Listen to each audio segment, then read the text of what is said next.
Agora que eu apresentei todos os ingredientes para vocês, ensinei a forma correta, separação, seleção e pesagem dos ingredientes, eu quero ensinar para vocês como se prepara uma massa napolitana utilizando uma masseira. No caso, eu vou estar utilizando uma masseira espiral, a qual possibilita que eu diminua a possibilidade de aquecimento da minha massa. Como eu mencionei para vocês, não é interessante que a massa saia muito aquecida de dentro da masseira.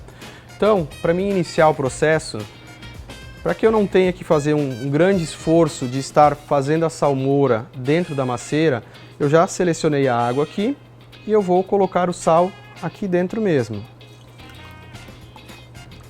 Por que eu vou fazer essa salmoura? Para proteger o meu fermento, para diminuir a possibilidade do meu fermento ter contato direto com o sal, porque o sal é um dos agentes os quais potencializa a inativação do fermento. Então, eu faço a salmoura aqui, estou utilizando uma água de 10 graus, ou seja, ela está bem geladinha, para que impeça o calor em excesso dentro da macieira. Essas maceiras espirais geralmente aquecem 17, 18 graus a minha massa, então eu preciso fazer a competência dos demais ingredientes para que eles realmente estejam numa temperatura que diminua a possibilidade de um superaquecimento dela. Então, fiz a salmoura aqui, diluí o sal praticamente todo na água e eu vou colocar aproximadamente 10% da minha farinha.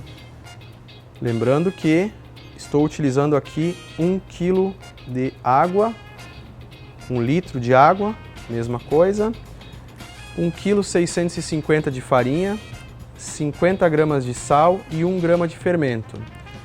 Então, nesse momento eu estou fazendo uma pequena mistura antes de eu largar na minha macieira para proteger o meu fermento.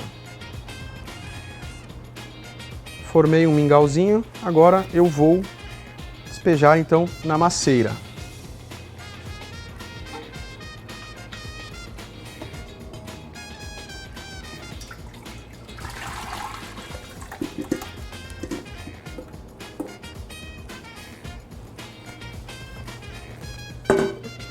E nesse momento então eu vou colocar o fermento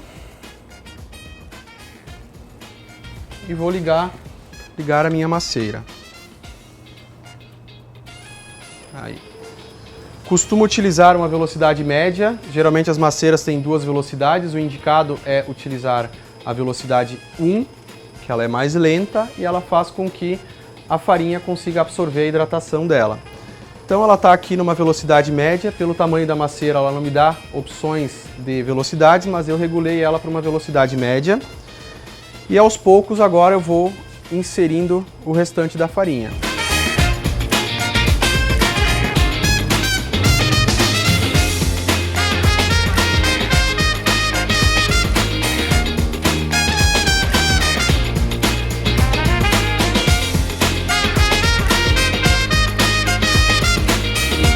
Por que eu não coloco toda a farinha de uma vez só?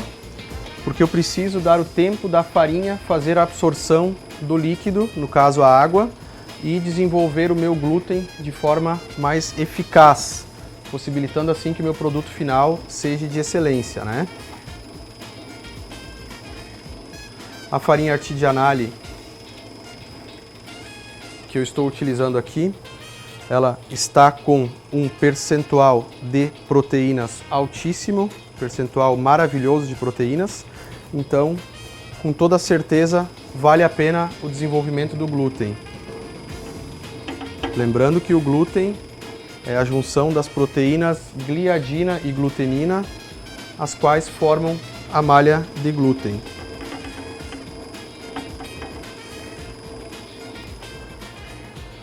Passados então mais ou menos 25 minutos, que foi o tempo que a macieira exigiu para que a gente conseguisse fazer toda a mistura e sova da nossa massa, eu vou retirá-la da macieira então e vou levá-la para a bancada.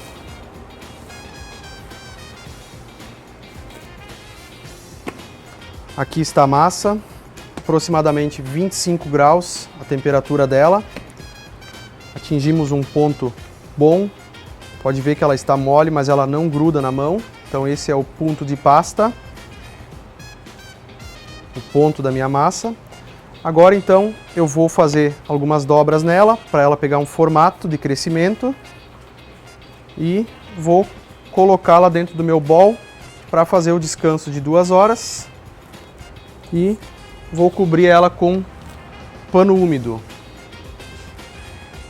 O pano úmido então é para que a gente blinde a possibilidade de circulação de oxigênio no entorno dela. Aqui está.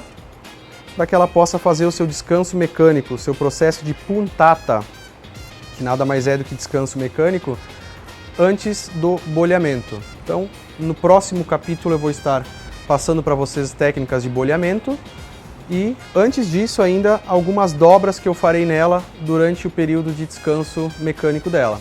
Ok?